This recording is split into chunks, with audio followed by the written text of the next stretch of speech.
నేను స్తుతించుకోవడానికి, నేను ఆరాధించుకోవడానికి, నేను స్తుతించడానికి మాకు ఇచ్చిన ధన్యత కలిగిన స్తోత్రములు ప్రభా. నన్ను ఆరాధించుకోవాలి, ఆత్మతో సత్యంతో ఆరాధించుకోవాలి నా ప్రభా. హృదయపూర్వకంగా ఇప్పటి వరకు బిడ్డలు పాడి స్తుతించున్నారు ప్రభా. ఎవినేచిన దేవానికి స్తోత్రములు ప్రభా. ఎల్లోయిన దేవానికి స్తోత్రములు ప్రభా. అయ్యా యెహోవా రఫానికి స్తోత్రములు ప్రభా. నాయనానికి స్తోత్రాలయ్యా. యెహోవా నిస్సి మాకు విజయం ఇచ్చే దేవానికి స్తోత్రములు. ఎంత గొప్ప దేవుడు ప్రభా నా తండ్రి అయ్యా. ఇంత గొప్ప దేవుడు నేను సేవిస్తూ ఉండగా ప్రభా అయ్యా నాయన నిత్యము నేను స్తుతించేవారు వారు సహాయం చేయండి ప్రభా. అయ్యా ఈ సమయంలో దాసుని పక్షం నిలబడవచ్చుండగా ప్రభా. వాక్యమైన దేవా మాతో మాట్లాడండి అయ్యా. నీ వాక్యం మమ్మల్ని బ్రతికించేదయ్యా. మా బాధలో ఒక నెమ్మదించేది ప్రభా. అటు ఉన్నత ఉపదేశం ప్రభా. నీ దాసుడు ప్రభా నా తండ్రి అయ్యా. నా దాసుడు చూస్తున్న ప్రతి ఒక్క వాక్కులు ప్రభా మా హృదయాల్లో ప్రభది కార్యం చేసినట్టు సహాయం చేయండి ప్రభా. నీ ఉన్నతమైన ఉపదేశంలో ప్రభా అతన్ని మాకు అందించండి ప్రభా. నీ దాసుడు ప్రభా బోధిస్తూ ఉండగా ప్రభా నీ దాసుని శక్తిని ఆత్మ నింపుదలను ఆత్మాభిషేకంలో దయచేసి ప్రభా అయ్యా నా తండ్రి మీరు మాతో మాట్లాడండి అయ్యా. నీకు వందనాలు చెల్లించుకుంటున్నా ప్రభా. కూర్చొని వాక్యం అంటే మమ్మల్ని కొన్ని స్వాతంత్రం తీసుకోండి. విని బుద్ధిని గ్రహింపు మనసును మాకును దయచేసి ప్రభా అయ్యా నా తండ్రి కూడా వచ్చిన బిడ్డబట్టి కొందరు ఇంకా తీసుకురావాల్సిన బిడ్డబట్టి త్వరబట్టి తీసుకురండి. ప్రతి ఒక్క కార్యక్రమం క్రమంగా మర్యాదగా జరిగించి మీ నామను మహిమపరచుకోవచ్చు. మీకే మహిమ ఘనత ప్రభావాలు ఆపాదిస్తూ యేసు నామమున అడుగుచున్నాను తండ్రి, ఆమేన్.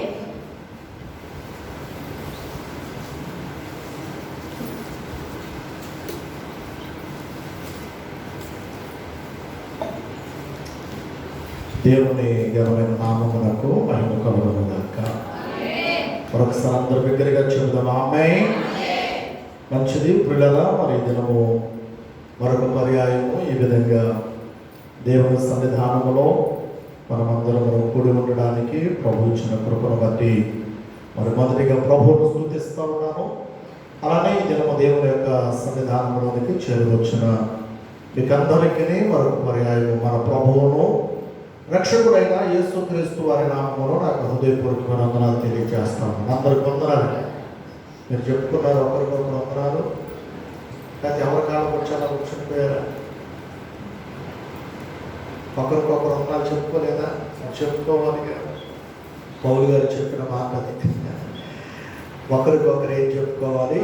వందనాలు చెప్పుకోవాలి.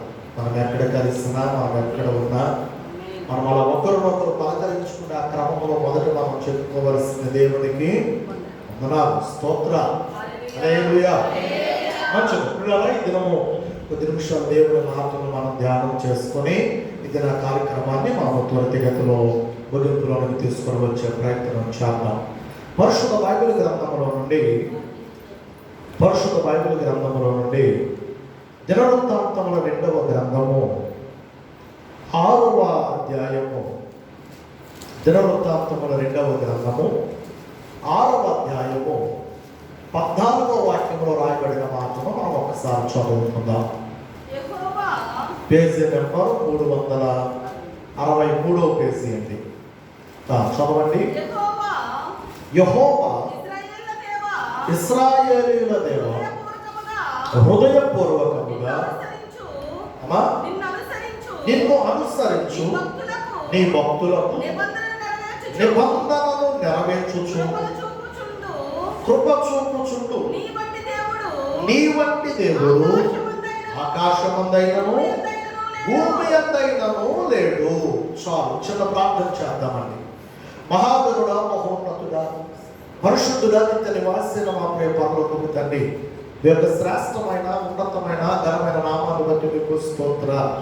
ప్రభా, ఈ దినమున మీ సన్నిధానంలోకి మమ్మల్ని తీసుకుని వచ్చి ఎంతవరకు ప్రభా మీ నామములో అయ్యా పాడి అయ్యా మీ నామాన్ని స్తుతించి ఘనపరచడానికి మీరు ఇచ్చిన కృప కొరకు మీకు స్తోత్రాలు. ఈ సమయంలో ప్రభా కొద్ది నిమిషములు నీ మాటలు మేము ధ్యానించుకొని పోతూ ఉండగా నీ పక్షమందు నిలవబడిన మీ సెలవు చాటును మరుగుపరచండి. ప్రభా, చదవబడిన ఈ వాక్యాన్ని మా అందరి వెనుకడిలో మీరు నాయన దీవించి ఆశీర్వదించి మీరే విరచి మా కొరకు వడ్డించమని ప్రభా, ఇదిగో నిలవబడిన నన్ను మీ పాత్రగా, మీ పలుగుట్టుగా, మీ సాధనముగా, మీ ఆయుధముగా నన్ను వాడుకొని మీ నామమునకే మహిమ తెచ్చుకొనమని యేసు నామమున అడిగి వేడుకొనుచున్నాము తండ్రి, ఆమేన్. ప్రభువునందు పిల్లరా, మనం చదివిన ఈ లేఖన భాగం దినవృత్తాంతముల 2వ గ్రంథము 6వ అధ్యాయము 14వ వాక్యాన్ని మనం చదువు. ఈ భాగంలో పిల్లరా మనం గమనిస్తూ ఉన్నప్పుడు ఇది ఎవరి ద్వారా పలకబడిన మాట, ఎప్పుడు పలకబడిన మాట అని మనం ఆలోచన చేస్తే క్రీస్తుకు పూర్వం ఇంచుమించుగా క్రీస్తుకు పూర్వం 400 సంవత్సరాల క్రితం 10వ శతాబ్దంలో, క్రీస్తుకు పూర్వం 10వ శతాబ్దంలో సొలొమోను గారి ద్వారా నిర్మింపబడినటువంటి దేవుని ఆలయం యెరూషలేములో అది కట్టబడింది. యెరూషలేములో సొలొమోను దేవుని యొక్క నామ ఘనత కొరకు, దేవుని నామ మహిమ కొరకు ఒక ఆలయాన్ని ఆయన నిర్మించాడు.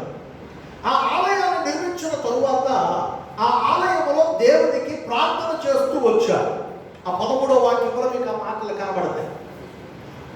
దేవునికి ప్రార్థన చేస్తూ, దేవుని సన్నిధిలో దేవునికి మొరపెడుతూ, ఇశ్రాయేలీయుల పక్షాన దేవునికి విజ్ఞాపన చేస్తూ అలా ప్రార్థిస్తున్న ఆ క్రమంలో 14వ వాక్యంలోకి వచ్చేటప్పుడు సొలొమోను గారు ఏమంటాడు అంటే, ఇదిగో యెహోవా, మరలా చదవండి, ఇశ్రాయేలీయుల దేవా, హృదయపూర్వకముగా నిన్ను అనుసరించు నీ భక్తులకు నిబంధనలను నెరవేర్చుచు కృపను చూపుచునుండు నీ వంటి దేవుడు ఆకాశమందైనను భూమి మీదైనను లేడు. అంటే సొలొమోను గారు ఏమంటా ఉన్నాడు అంటే, దేవుని యొక్క గొప్పతనాల గురించి తాను మాట్లాడుతూ ఉన్నాడు. దేవా, యెహోవా, నువ్వు ఎంత గొప్పవాడవంటే, నువ్వు ఎంత మంచివాడవంటే, ఇదిగో ఈ భూమి మీద నీ వంటి వాడు మరొకడు ఎవ్వడు లేడయ్యా, ఈ ఆకాశమందు నీ వంటి వాడు మరి ఎవ్వడు లేడయ్యా. అంటే ఎందుకు సొలొమోను ఇలా మాట్లాడుతూ ఉన్నాడు అంటే, ఇశ్రాయేలీయులకు దేవుడు వాగ్దానం చేశాడు. ఇశ్రాయేలీయులకు దేవుడు ఒక నిబంధనను ఇచ్చాడు. ఆ నిబంధనను నెరవేర్చుటకు ఆయన మాత్రమే సమర్థుడని, దేవుడు మాత్రమే కృప చూపగలిగిన దేవుడని, ఆయన మాత్రమే తన ప్రజలైన ఇశ్రాయేలీయులకు తోడుండి కృప చూపుచు నిబంధనను నెరవేర్చుటకు సమర్థుడైన దేవుడని సొలొమోను గ్రహించుకొని దేవుడి యొక్క నామ ఘనత కొరకు, మహిమ కొరకు ఈ మాటలు మాట్లాడుతూ ఉన్నాడు. దేవునికి స్తోత్రం కలుగునుగాక. అయితే ఇప్పుడు ఒక ప్రశ్న, దేవుడు కృప చూపువాడే, దేవుడు తన నిబంధనను నెరవేర్చువాడే, అయితే ప్రజలు కూడా ఎలా ఉండాలని సొలొమోను జ్ఞాపకం చేస్తున్నాడో తెలుసా? వారు ఎప్పుడు నీ యొద్దకు వచ్చినప్పుడు నీవు వారి జీవితాల్లో నిబంధనను నెరవేరుస్తూ కృపను వారి పట్ల నీవు చూపించాలి అంటే, అక్కడ రాయబడిన మాటలో మీకు జవాబు దొరుకుతుంది. చూడండి, హృదయపూర్వకముగా చదవాలి. హృదయపూర్వకముగా వారు నిన్ను అనుసరించినప్పుడు. ఎలాగండి? చెప్పాలి. ఎలా? మామూలుగా అనుసరించినప్పుడు కాదట, హృదయపూర్వకముగా వారు నిన్ను అనుసరించినప్పుడు నువ్వు ఏం చేయాలి అంటే, నీ నిబంధన వారి జీవితంలో నెరవేర్చాలి. నీ కృపను వారి పట్ల నువ్వు విస్తరింప చేయాలి. ఈ సొలొమోను గారు దేవునికి చేస్తున్నటువంటి మనసు. ఈరోజు నా ప్రభుత్వ ప్రియులారా, ఈ మాటలు మనం ధ్యానిస్తూ ఉన్నప్పుడు దేవుడు ఆయన నిబంధనను నెరవేర్చువాడే, దేవుడు తన ప్రజలైన వారి పట్ల తన కృపను విస్తరింప చేయగలిగిన వాడే. అయితే మరి ఆయన ప్రజలమైనటువంటి మనం హృదయపూర్వకంగా మనం చేయవలసిన పని ఏమిటి? చాలా విషయాలు ఉన్నాయి, ఒక 2 విషయాలు మాత్రమే మీకు జ్ఞాపకం చేస్తాను. హృదయపూర్వకంగా మనం చేయవలసిన కార్యాలు ఏమిటి? మనం ఏ కార్యాలను చేస్తే దేవుడు కూడా మన పట్ల ఆయన తన నిబంధనను నెరవేరుస్తూ తన కృపను మన పట్ల ఆయన చూపెడుతూ ఉంటారు. ఒకసారి లేఖన భాగాన్ని త్వరగా తీయండి. క్షమించాలి, సామెతల గ్రంథము 3వ అధ్యాయము 1వ వాక్యం అండి. సామెతల గ్రంథము 3వ అధ్యాయము 1వ వాక్యం.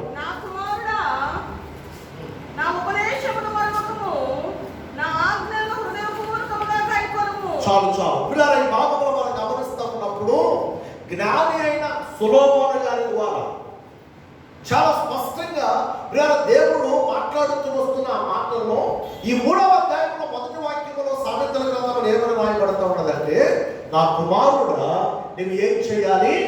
చదవండి. నా కుమారుడా నా ఆజ్ఞలను పై మాట నా కుమారుడా నా ఉపదేశమును నీవు మరవద్దు, నా ఆజ్ఞలను హృదయ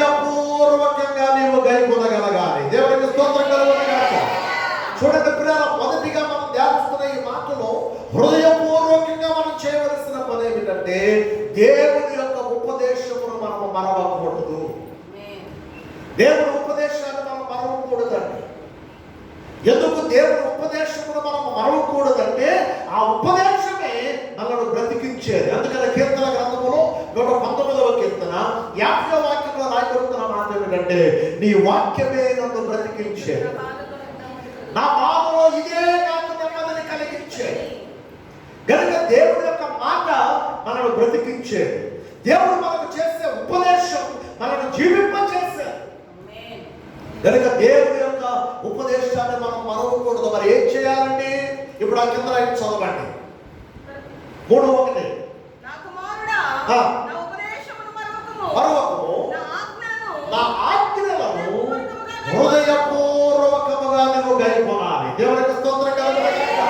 హృదయపూర్వకంగా దేవుడు కార్యం చేయాలి అంటే హృదయపూర్వకంగా మనము కూడా ఆయన మనకిచ్చిన ఆజ్ఞలను మనము గైకొనాలి. అనగా వాటిని మనము వెంబడించాలి. అనగా దేవుని యొక్క ఆజ్ఞలను మనం అనుసరించాలి. ఈరోజున ప్రభుత్వ పిల్లల ఈ మాటను మనం చాలా జాగ్రత్తగా అర్థం చేసుకునే ప్రయత్నం చేయాలండి. ఈరోజున చాలా మంది పొరబడుతూ ఉన్నారు.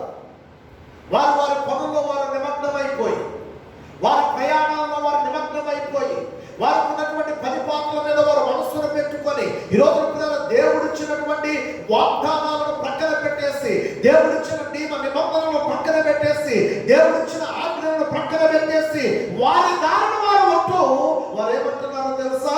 దేవుడు మాకు అన్ని చేసేయాలండి,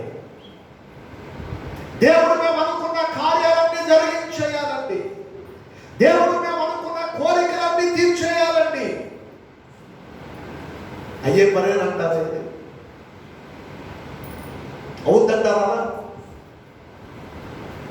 మన దారిలో మనం వెళుతూ, మన పొలంలో మనం ఉంటూ, దేవుని యొక్క ఆజ్ఞలను ప్రక్కన పెట్టేసి, దేవుని యొక్క మాటను ప్రక్కన పెట్టేసి, మనకు నచ్చిన మార్గంలో మనం వెళ్ళిపోతూ దేవుడు మాత్రం అన్ని మనం చేసేయాలంటే అది అయ్యే పని అని అంటారా? స్త్రీలారా మీరు చెప్పండి, అవుతా అవుదా? అవదు. పురుషులు ఎందుకు అవదండి అంటారా? అవదండి, అవదు. మీరు చెప్పినా, నేను చెప్పినా, మరొకరు చెప్పినా దేవుని మాట మాటే. దేవునికి స్తోత్రం కలుగుగాక. దేవుని మాటకి ఎవరు మనం అతీతులం కాలేమండి. దేవుడు అందరికీ ఆయన కృప చూపు దేవుడే. ఆయన అందరికీ సమన్యాయం చేసే దేవుడు ఆయన. దేవునికి స్తోత్రం కలుగుగాక. ఆయనకు పక్షపాతం లేదండి, పక్షపాతం లేదు. ఆయన ఎందుకు ఎవరైతే ఆయన వాక్యానుసారంగా, ఆయన ఆజ్ఞల ప్రకారంగా, ఆయన నియమాల ప్రకారంగా వారు జీవిస్తూ ఆయన ఎందుకు వచ్చి ఆయన సన్నిధిలో ఆయన ఉపదేశంలో వారు జాగ్రత్తగా ఆలకించగలుగుతారో వారి జీవితాలలో నిశ్చయముగా దేవుడు తన యొక్క నిబంధనను మర్చిపోకుండా, నిశ్చయముగా దేవుడు తన యొక్క కృపను చూపించడం మానవేయకుండా హృదయపూర్వకంగా వారి జీవితంలో ఆయన కూడా కార్యాలు జరిగిస్తాడు. అందరూ వాళ్ళ స్తోత్రం చెప్పండి. హల్లెలూయా. కాబట్టి పిల్లల మొదటి మాటగా మీకు జ్ఞాపకం చేస్తా ఉన్నాను, ఉపదేశమును మనము మరవకుండా హృదయపూర్వకంగా దేవుడు మనకిచ్చిన ఆజ్ఞలను మనం ఏం చేయాలి చెప్పండి? వాటిని గైకొనాలి. ఇక్కడ ఒక మాట మీకు చెప్పి నేను ముందుకు వెళ్ళిపోతాను. ఈరోజున పిల్లలు మనం గమనిస్తూ ఉన్నప్పుడు ఉపదేశాన్ని మనం మర్చిపోయాము అనుకోండి, జరిగే ప్రమాదం ఏంటో ఒక చిన్న ఉదాహరణ మీకు చెప్తాను. మన మధ్యన పిల్లలు ఉన్నారు, చదువుకుంటున్న పిల్లలు. ఈ పిల్లలకి స్కూల్లో క్లాస్ చెప్పేటప్పుడు కొంతమంది ఏం చేస్తారంటే చూస్తున్నట్లుగానే ఉంటారు. ఏదంట ఆ టీచర్ ఇంకా ఆ బోర్డు అలానే వస్తారు. కానీ టీచింగ్ అయిపోయిన తర్వాత ఏం చెప్పేవరా నీకంటే చూస్తున్నారు, అంతే చూస్తున్నారు అంతవరకే. కానీ చెబుతున్నది వారికి ఎంతవరకు అర్థమవుతుందో వారికి అర్థం కావడం వల్ల మరి కొంతమంది ఉంటారు, అంతా వింటారు. అంతా విన్న తరువాత పిల్లలు ఎప్పుడైనా ఒకవేళ పరీక్ష పెట్టారనుకో భయపడిపోతుంటారు. ఎందుకని? విన్నారు కానీ ఆ విన్నదాన్ని ఏం చేసుకోవాలా? గుర్తు పెట్టుకోవాలా? మర్చిపోయారు. వారు మర్చిపోయారు కనుక ఎప్పుడైతే పరీక్ష అంటారో ఆ పరీక్ష రోజున వీళ్ళ అడావిడి మామూలుగా ఉండదు. అవసరమైతే అందరినీ చెప్పరే అందరిని అడావిడి చేసేసి చివరికి పెడబొమ్మలో ఏడుపులు. తీరా పరీక్ష వచ్చేసింది. పరీక్ష రాసిన తర్వాత ఎలా మార్పు రాలేదు, ఎలా తప్పే వింటామా అంటే ఏమో నేను మాత్రం రాయడానికి చెప్పరే అగానే రాశాను. మరి ఎందుకు తగ్గింది? లేదు ప్రియులారా, అలానే మన వ్యక్తిగత జీవితాల్లో కూడా ఆధ్యాత్మికంగా భక్తిని చేస్తున్నటువంటి మన జీవితాల్లో కూడా మనం ఎలా ఉండాలి అంటే మొదటిగా దేవుని ఉపదేశమును మరవకుండా ఆ ఉపదేశాన్ని మనం నమరు వేసుకునేటట్లుగా ఉండాలి. దేవునికి స్తోత్రం కలుగునుగాక. మనం జ్ఞాపకం చేస్తాం, ఒక పశువు ఆహారం తిన్న తర్వాత అదేం చేయాలి చెప్పండి? నమర వేయాలి. నమర వేయడం లేదంటే దానికి ఏదో సుస్థి చేసింది, దానికి ఏదో బలహీనత వచ్చేస్తుంది. కనుక ఇక పశువు ఏ క్షణంలో ఏమవుతుందో తెలియదు. అలానే ఆధ్యాత్మికంగా మనము దేవుని యొక్క వాక్యం అనబడుతున్న ఈ జీవాహారమును మనము భుజించిన తరువాత దీనిని ఎప్పటికప్పుడు ఏం చేస్తూ ఉన్నారో తెలుసండి? నమరు వేసుకుంటూ ఉండాలి, అనగా ధ్యానిస్తూ ఉండాలి.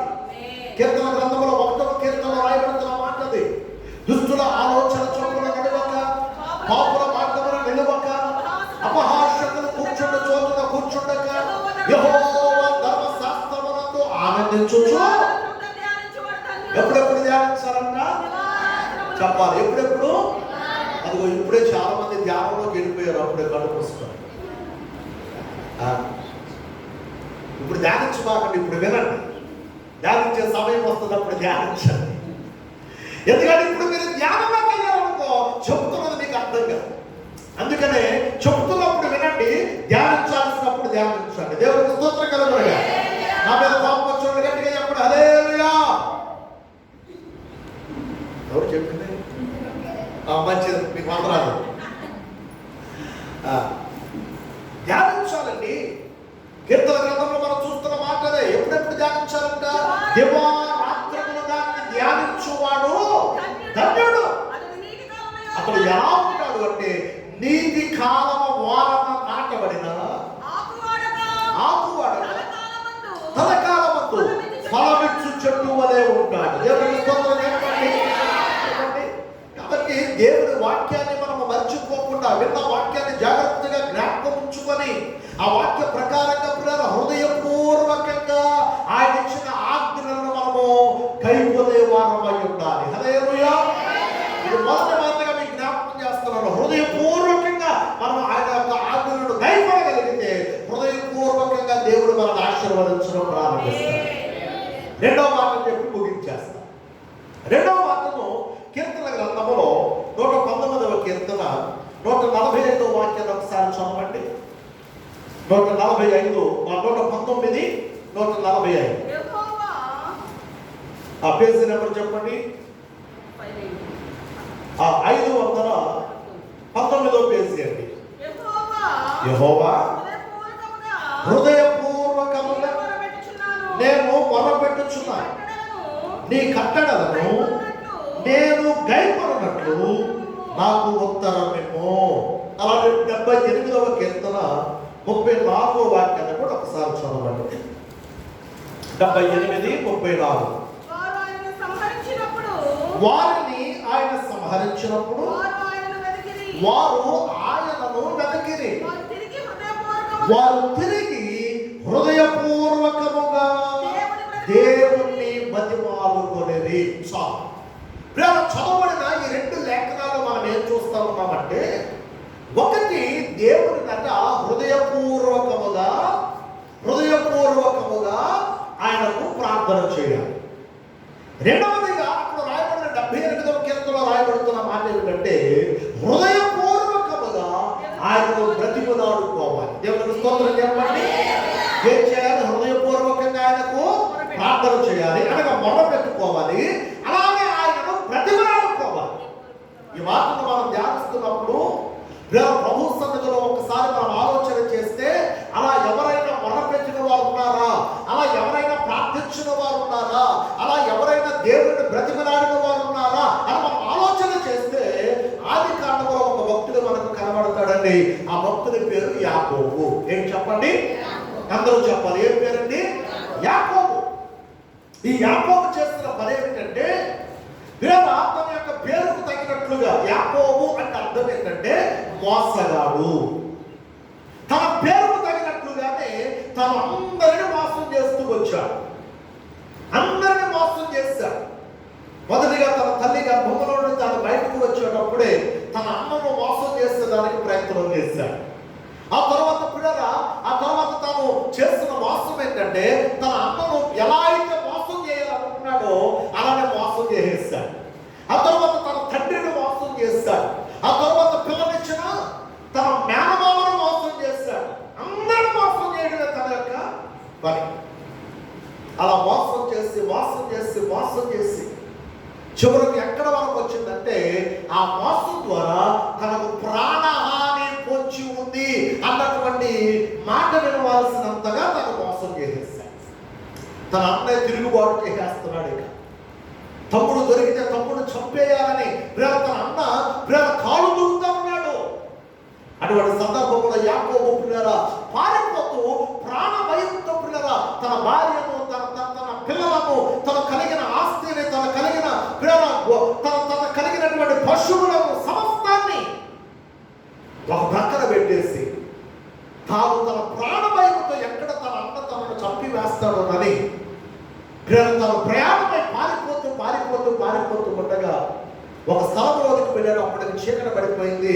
అలసిపోయి అక్కడ తాను నిద్రపోదామని చెప్పి ఒక రాయి తీసుకొని తల కింద పెట్టుకొని తను నిద్రపోయే ప్రయత్నం చేస్తూ ఉన్నాడు. నిద్రపోతున్నటువంటి ఆ ప్రయత్నంలో దేవుడు ఏం చేశాడు అంటే, యాకోబు దగ్గర ఒక దూతను పంపించాడు. దేవుడికి స్తోత్రం కలుగునుగా.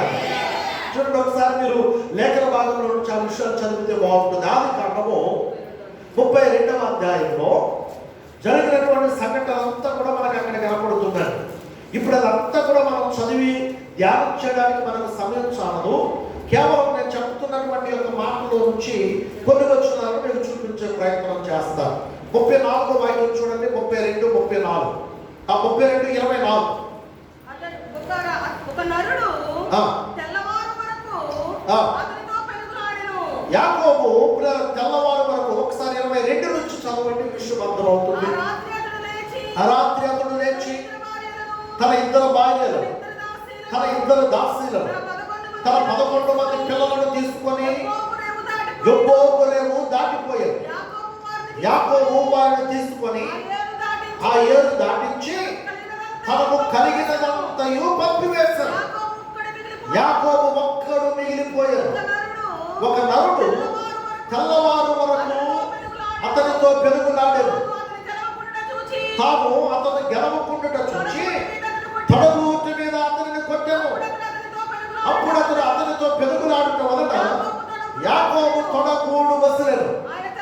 ఆయన తెల్లవారుచున్నది కనుక నన్ను పోనిమ్మనగా అతడు నీవు నన్ను ఆశీర్వదించితేనే గాని నిన్ను పోనీయనను.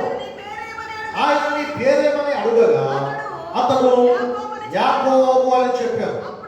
అప్పుడు ఆయన, నీవు దేవునితో మనుషులతో పోరాడి గెలిచితివి కనుక ఇక మీదట నీ పేరు ఇశ్రాయేలే గాని యాకోబు అనబడదని చెప్పాను. దేవునికి స్తోత్రం చెప్పడం సార్.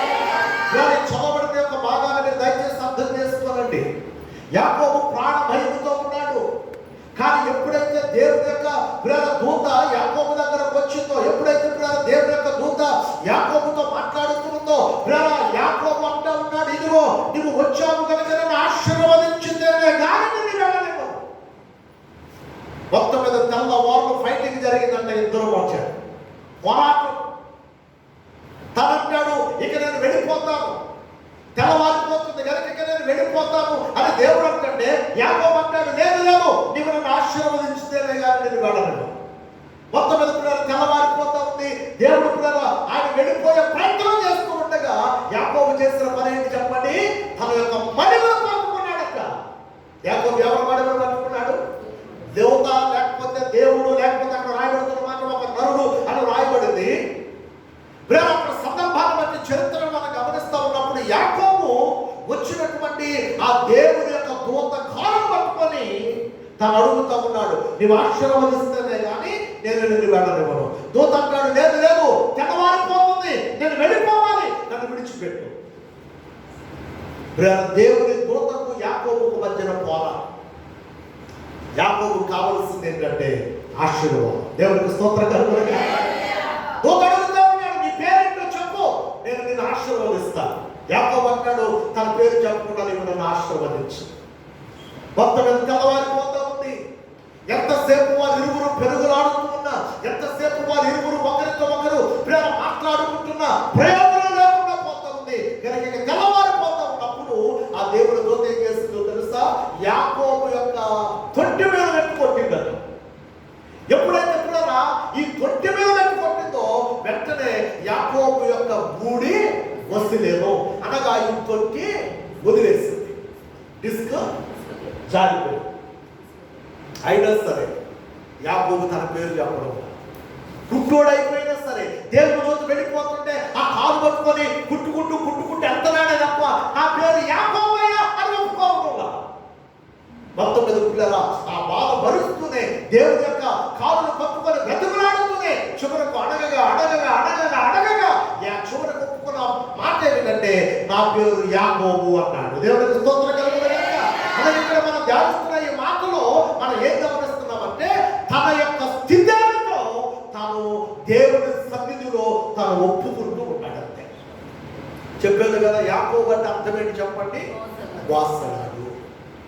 తన స్థితిని ఎప్పుడైతే దేవుని సన్నిధిలో తాను ఒప్పుకున్నాడో వెంటనే దేవుని దూత అన్నాడు, ఇదిగో నీవు ఒప్పుకున్నావు కనుక, ఇదిగో నీ స్థితిని నీవు అంగీకరిస్తున్నావు కనుక ఇక నుండి నీ పేరు యాకోబు అనబడదు. మరి ఏంటి నా పేరు అంటే నీ పేరు ఇక నుండి ఇశ్రాయేలు అని పిలువబడుతుంది. గట్టిగా చెప్పబడి చెప్పండి. హల్లెలూయా. ఇశ్రాయేలు అనే అర్థం ఏమిటంటే నీవు దేవునితోనూ మనుషులతోనూ పోరాడి గెలిచినవాడు, నీవు ఆశీర్వాదములకు కారపడదు అని చెప్పి పిల్లరా దేవుని దూత యాకోబును ఆశీర్వదించి అక్కడ నుండి తాను తిరిగి వెళ్ళిపోయాడు. ఆ తర్వాత జరిగిన సంగతి రెండు తెలుసా? యాకోబుకు ఎలా అయితే దేవుని దూత ఆశీర్వాదములకు నీవు కారపడమని చెప్పాడో అదే ఆశీర్వాదం యాకోబు జీవితంలో యాకోబు చూస్తూ వచ్చాడు. చివరికి ఎంతగా యాకోబు చూశాడు అంటే బైబిల్లో రాయబడుతూ ఉంది, యాకోబు సంతతిలో నుండి, యాకోబు యొక్క సంతానములో నుండి అదిగో ఒక ఉదయించున్నటువంటి నక్షత్రం పుట్టుకొచ్చింది. దేవునికి స్తోత్రం కలుగును గాక. ఆ నక్షత్రం ఎవరు అంటే మన ప్రభు అయినటువంటి యేసయ్య. యాకోబు సంతానములో నుండి వచ్చినవాడు, యోదా గోత్రములో నుండి వచ్చినవాడు. ఈరోజు నా ప్రభుత్వ ప్రియమైన దేవుడు పెడతారా, నేను ముగింపులోకి వచ్చేస్తూ మన వ్యక్తిగత జీవితాల్లో మనం దేవుని సన్నిధిలో మొరపెడుతూ ఉన్నప్పుడు ఎలాంటి హృదయంతో మనం మొరపెడుతున్నామో ఒక్కసారి ఆలోచన చేద్దాం. ఎలా దేవుడిని బ్రతిమలాడుతున్నామో ఒక్కసారి ఆలోచన చేద్దాం. చేయకపోతే బాగోదేమో అన్నట్లు చేస్తున్నామా, లేకపోతే చెయ్యాలి కనుక చేస్తున్నామా అన్నట్లుగా చేస్తున్నామా? అయితే దేవుని యొక్క ఆశీర్వాదాన్ని, దేవుడు మనకిచ్చేటటువంటి ఆ జవాబును ఎంత మాత్రం కూడా మనం చూడలేదు. నిశ్చయముగా దేవుడు మనకు జవాబు ఇవ్వాలి అంటే, నిశ్చయముగా దేవుని యొక్క ఆశీర్వాదాన్ని మనం తప్పకుండా మనం చూడాలి, దాన్ని అనుభవించాలి అంటే ఇదిగో వాక్యాధారంగా మీకు జ్ఞాపకం చేస్తూ ఉన్నాను. యాకోబు వలె పట్టు కలిగి, యాకోబు వలె పట్టుబట్టి, యాకోబు వలె పట్టును విడిచిపెట్టక దేవుని సన్నిధిలో హృదయపూర్వకంగా మొరపెడదాం. హల్లెలూయా. హృదయపూర్వకంగా దేవుని బ్రతిమలాడదాం. మనకి ఏదైనా అవసరమైతే మనుషుల దగ్గరే ఎంతో బ్రతిమలాడదాం. మరి అన్నీ చేయగలిగిన వాడు, ఏదైనా తీర్చగలిగిన వాడు, ఏదైనా పరిష్కరించగలిగిన వాడు ఇదిగో ఆయన వంటి వాడు భూమి మీద ఎవ్వరూ లేరని, ఆకాశం ముందు ఎవరూ లేరని ఆయన సొలొమోను గారికి జ్ఞాపకం చేస్తుండగా అంత గొప్ప దేవుడిని కలిగి ఉన్న మనం ఎంతగా ఆయన సన్నిధిలో హృదయపూర్వకంగా ఆయనకు మనం మొరపెట్టాలి, ఎంత మనం ఆయనను బ్రతిమలాడాలి. కనుక ఈ ఉదయకాలం కూడా నేను ముగింపులోకి వచ్చేస్తాను. నిశ్చయముగా హృదయపూర్వకంగా ఆయన సన్నిధిలో మనం మొరపెడదాం, హృదయపూర్వకంగా ఆయన మనం బ్రతిమలాడదాం, హృదయపూర్వకంగా ఆయన సన్నిధిలో మనం ఆయనను అడుగుదాం. అడిగిన వారికి ఆయన ఎంత మాత్రమో కాదనే దేవుడు కాదు.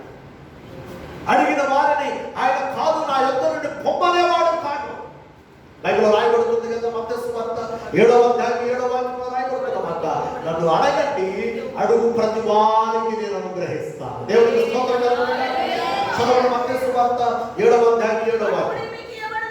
అడుగుడి మీకు ఇయ్యబడును, వెదకుడి మీకు దొరుకును, తప్పుడి మీకు తీయబడును, అడుగు ప్రతివాడు పొందుకుంటాడు. అర్థమైన మరొకసారి స్తోత్రం చెప్పండి.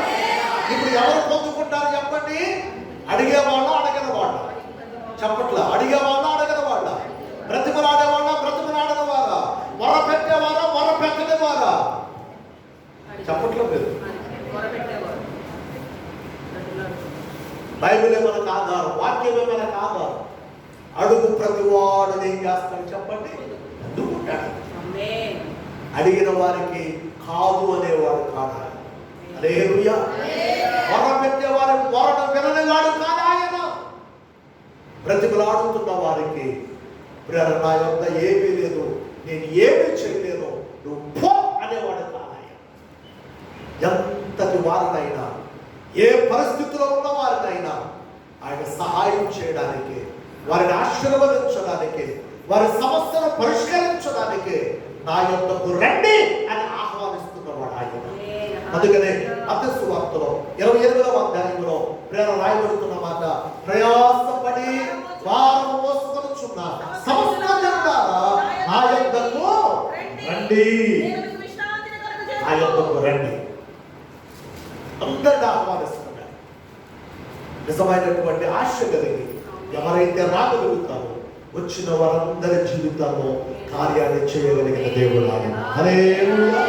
కాబట్టి ఇదిలో ప్రభు సన్నిధిలో ప్రభు వైపు చూద్దాం, ప్రార్థన చేసుకుందాం, ప్రభువుకు మన యొక్క విన్నపాలన్నీ కూడా విన్నవించుకుందాం. ప్రభువే మనకు సహాయం చేసి ఇటు వాక్యము చేత ఇంకా మనల్ని బలపరచి తనకిష్టమైన బిడలగా మనల్ని తీర్చిదిద్దును గాక. ఇటు వాక్యాన్ని దేవుడు మన వెనుకల్లో దీవించి ఆశీర్వదించును గాక. ప్రార్థన చేద్దాం. దయచేసి అందరూ తలలో ఉంచుదాం, కళ్ళు మూసుకుందాం. ఒక చిన్న ప్రార్థన పిల్లరా. ఈ ఉదయకాలం వేళ ఆయన సన్నిధిలో ఉన్నటువంటి మనము ఈ రోజున ఎలా ఉన్నాము? ఇదిగో వాక్యం అంటున్నమాట, ఇదిగో హృదయపూర్వకముగా అదిగో ఆయనను అనుసరించు వారిని, హృదయపూర్వకముగా ఆయన ఆజ్ఞలను గైకొనే వారిని, హృదయపూర్వకముగా ఆయనకు మొర పెట్టుకొని బ్రతిమలాడుకునే వారి జీవితంలో ఆయన ఏదైనా చేయడానికి ఇష్టపడుతున్న దేవుడిగా, ఇదిగో తన నిబంధనను నెరవేర్చడానికి, తన కృపను మనకు అనుగ్రహించడానికి ఆయన ఆశపడుతున్న దేవుడిగా ఉంటూ ఉండగా, ఇదిగో మనకు కూడా ప్రభువా ఇదిగో మాకు సహాయం చేయండిగా. ఏదో ఆయన చేయాలన్నట్లుగా మేము చేయక, ఏదో రావాలన్నట్లుగా మేము రాక, ఏదో చేయకపోతే బాగాలేమో అన్నట్లుగా మేము చేయక, హృదయపూర్వకముగా అయాది ఆజ్ఞలను గైకొనడానికి, హృదయపూర్వకముగా నీకు మొరపెట్టి నిన్ను బ్రతిమలాడుకోవడానికి మాకు సహాయం చేయండి నాయనా, మాకు సహాయం చేయండి అయ్యా. అడుగుదాం అందరూ ప్రభువుని అడుగుదామండి. ప్రభువా మాకు సహాయం చేయండి అయ్యా. హృదయపూర్వకంగా నిన్ను అనుసరించడానికి, హృదయపూర్వకంగా నీ ఆజ్ఞలను గైకొనడానికి, హృదయపూర్వకముగా నిన్ను ప్రార్థించి మొరపెట్టి అయ్యా నిన్ను బ్రతిమలాడుకొని నీ అందరిని తిరిగి మేము పొందుకోవడానికి హల్లెలూయా మాకు సహాయం చేయండి అయ్యా. మమ్మల్ని బలపరచండి అయ్యా, మమ్మల్ని ధైర్యపరచండి అయ్యా. అదిగో యాకోబును ఆశీర్వదించిన దేవా, యాకోబు మొరను విన్న దేవా, యాకోబు జీవితంలో కార్యములు చేసిన దేవా, మా జీవితాల్లో కూడా కార్యాలు చేయండి అయ్యా. హృదయపూర్వకంగా నీకు మొర పెడుతున్నామయ్యా, మాకు సహాయం చేయండి ప్రభువా. అడుగుదాం ప్రభువుని అడుగుదాం పిల్లరా. ఇదే కూడా ప్రత్యేకంగా విన్న వాక్యాన్ని మనకు జ్ఞాపకం చేసుకుంటూ ఇదిగో హృదయపూర్వకముగా ఆయన కార్యములు చేయడానికి ఇష్టపడుతూ ఉండగా, హృదయపూర్వకంగా మనం చేయవలసిన పనులు కూడా చేయగలుగుటకు పరిశుద్ధాత్మ దేవుడే మనకు సహాయము చేయునుగాక. ఆయనే మనను బలపరచునుగాక, ఆయనే మనను నడిపించునుగాక.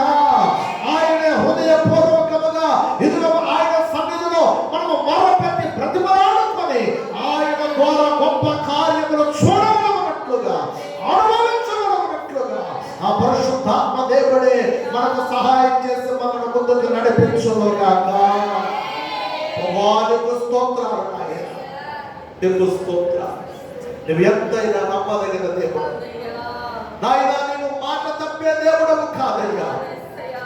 మనుషులైతే మాట తప్పుతారు, మనుషులైతే ఇచ్చిన వాగ్దానాలను తప్పిపోతారు. కానీ నీవు మాట తప్పే దేవుడు కాదు. ఈ దినమున ప్రభా అంత మంచి దేవుడుగా మీరు మాకు ఉన్నందుకు స్తోత్రాలు.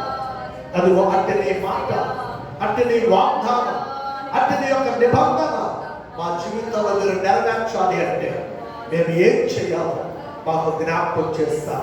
కనుక నీ మాటలు విన్నటువంటి మేము కేవలం విని వదిలివేయక నీ మాటల చొప్పున మేము జీవించడానికి, నీ మాటల చొప్పున మేము నడుచుకోవడానికి, నీ మాటల చొప్పున మేము బ్రతకగలగడానికి, నీ మాటల చొప్పున ప్రభువా మా ఆధ్యాత్మిక జీవితాలలో మేము ముందుకు అడుగులు వేయడానికి మాకు సహాయం చేయాలి. పరిశుద్ధాత్ముడా, మాకుగా మేము నడవలేని స్థితిలో ఉన్నాం, మాకుగా మేము సాగలేని స్థితిలో ఉన్నాం, మాకుగా మేము ఆయన ముందుకు అడుగు వేయలేని పరిస్థితిలో ఉన్నాం. దయచేసి మాకు సహాయం చేయాలి. మా చెయ్యి పట్టండి అయ్యా, మా వెన్ను తట్టండి అయ్యా, మాకు చక్కని ఆలోచన చెప్పండి అయ్యా. ఈ వాక్యము వెలుగులో మేము ముందుకు అడుగు వేయడానికి సహాయం చేయండి. మాకు కాదు యెహోవా, మాకు కాదు, నీకే సమస్తమైన మహిమ ఘనత ప్రభావములు ఆరోపిస్తూ యేసు శక్తి కలిగిన నామమున స్తుతించి అడిగి వేడుకొనుచున్నాము తండ్రి. అందరం చెబుదాం ఆమేన్, ఆమేన్, ఆమేన్.